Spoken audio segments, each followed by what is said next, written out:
So I'm going to read Kingdom. Kingdom is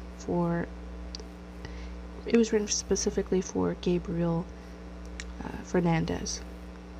He's a young sir who passed away due to abuse from his mother, severe abuse from his mother and his mother's boyfriend. They fed him cat litter and they tortured him for months. His story is very sad.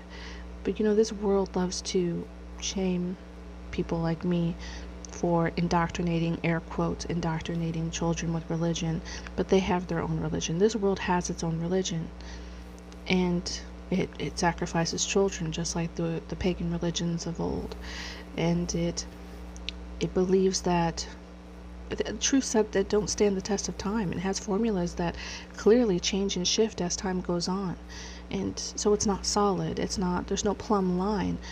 My religion has brought food shelves, orphanages, homeless shelters. It taught people to read. That's how people read. It's from the Bible. It brought in universities. It created medicine. So I guess I'm confused. If this world can have such a huge piece of the pie in our children and can decide the fate of our kids and tell us that things like we can't have full access to their minds, that it's now the world's job to indoctrinate them with their own religion, we should take it back. And this was my attempt to take it back. I really wish that somebody like Gabriel was given this story to read. And I'm not talking about a young sir who had a good home, who had a religious belief system that was Hindu or Jewish. I'm talking about a kid who had nobody, that his safe place was school. And that's hard for me to believe because I did not like school.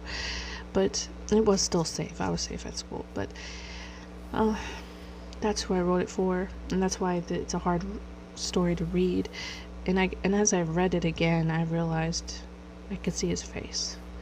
And this is what I want. I want kids to have hope and a promise and a truth being told to them about who died for them so that they could rise from this life, from this death that is this world that's always trying to jam things down our kids' throats and then get mad at us when we're saying, but it's our kids to give hope to. It's our children to decide how we choose to direct them.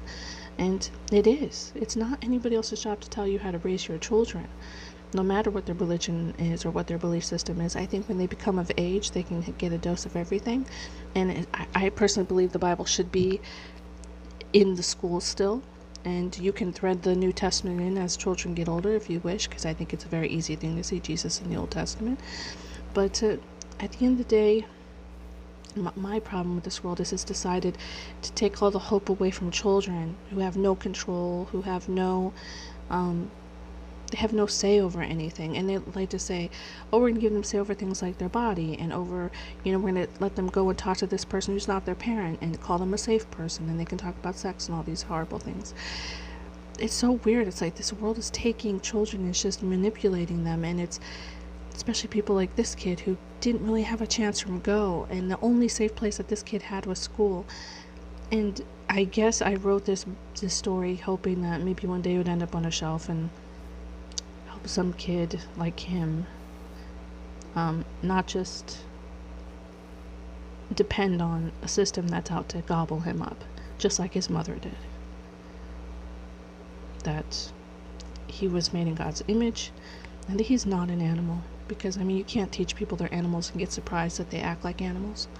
His mother was an animal because somebody told her she's an ape. That's why she's an animal. This world has its own religion. And then it gets shocked and surprised when people do things like this. You taught people they're animals. And so that's what she was.